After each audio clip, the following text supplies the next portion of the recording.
Good morning, Cersei High School. Today is February 2nd, 2012, and I'm Kyla Feather. And I'm Anna Schmidt. Welcome to this episode of LTV News.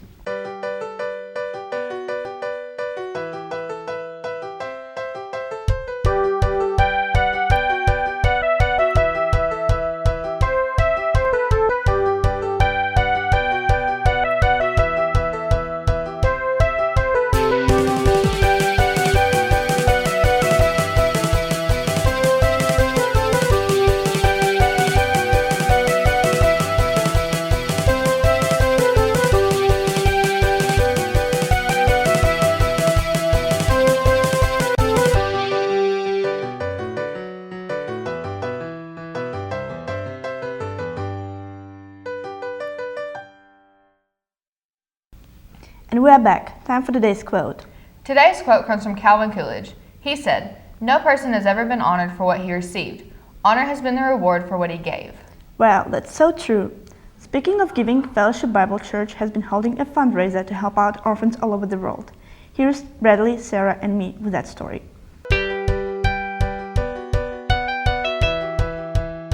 Fellowship Bible Church has discovered a new and simple way to raise money for orphans worldwide, which include using rice bowls. Rice bowls. Rice bowls are bowls that we put rice in, and you can eat the rice, and it's very good and nutritious for you, that kind of thing.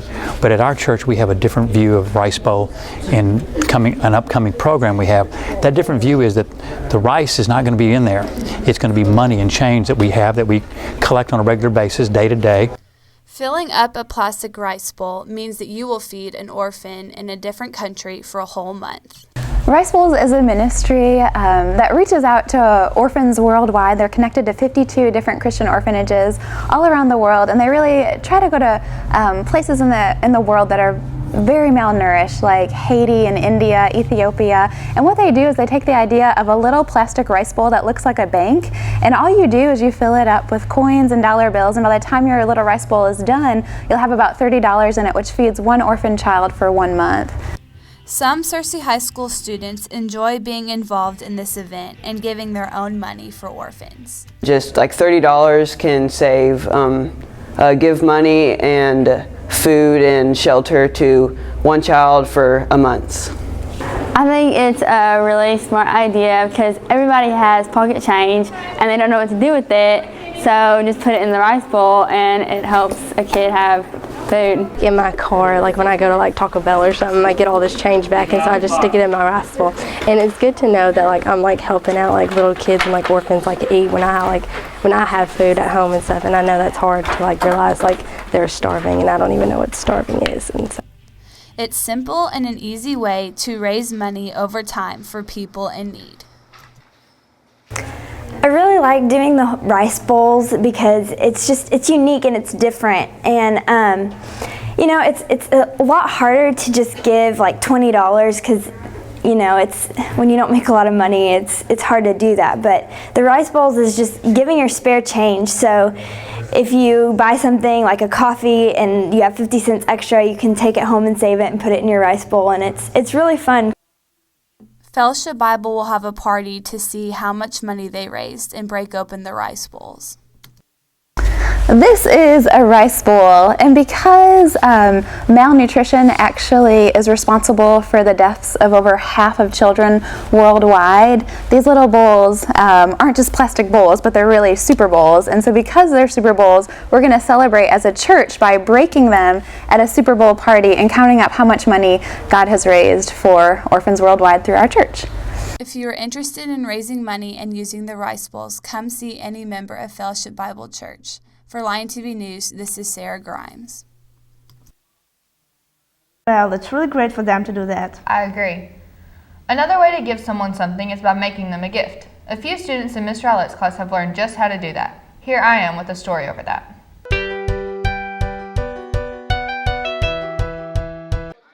At the beginning of last semester, Miss Rowlett's 7th period study hall decided to participate in one activity unlike the rest. They knit. I wake up, as soon as I go to first period, I'm just thinking, can't wait for study hall. Can't wait to knit. Stuff is great. It's my favorite thing to do.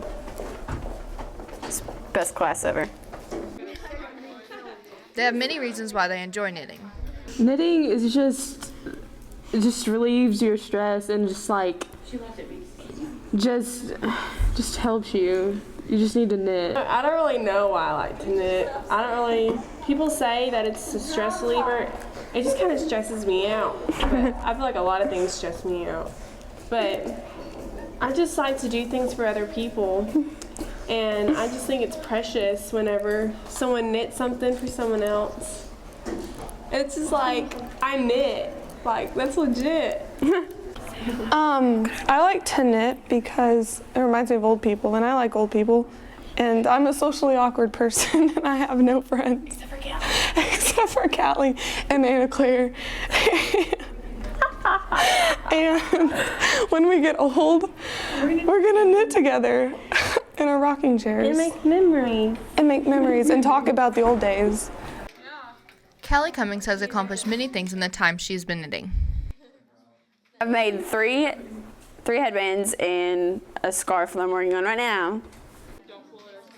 Many knitters prefer to knit with others, but one student that Miss Rowlett taught disagrees. No, I knit by myself because I'm not an outgoing person. Many of the knitters agree that everyone should take up knitting. Knitting's a really hardcore sport. Like, you just don't even know until you do it. Although many of the knitters were lost at semester, Miss Rowlett enjoys teaching her new batch of students how to knit. For Lion TV News, I'm Kyla Feather. Well, that's pretty neat. To end this show, here's Colton and Ryan with some highlights over a tournament that happened last weekend.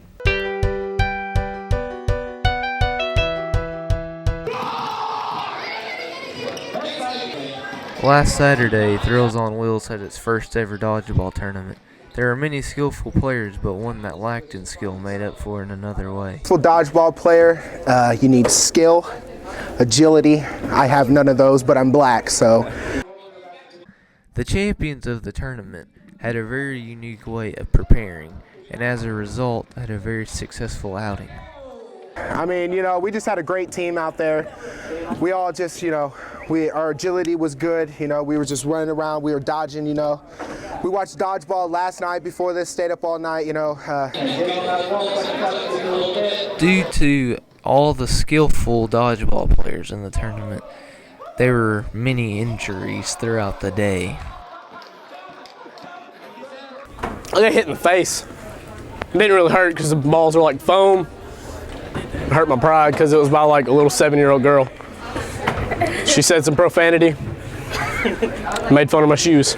The first ever dodgeball tournament was a very good success, and the champions walked out with a pocket full of money. For Lion TV News, this is Colton Crawford. Well, isn't that just nifty? That's all we have for this episode. I'm Kyla Feather. And I'm Anna Schmidt. Have a wonderful day. So say hi. Awesome.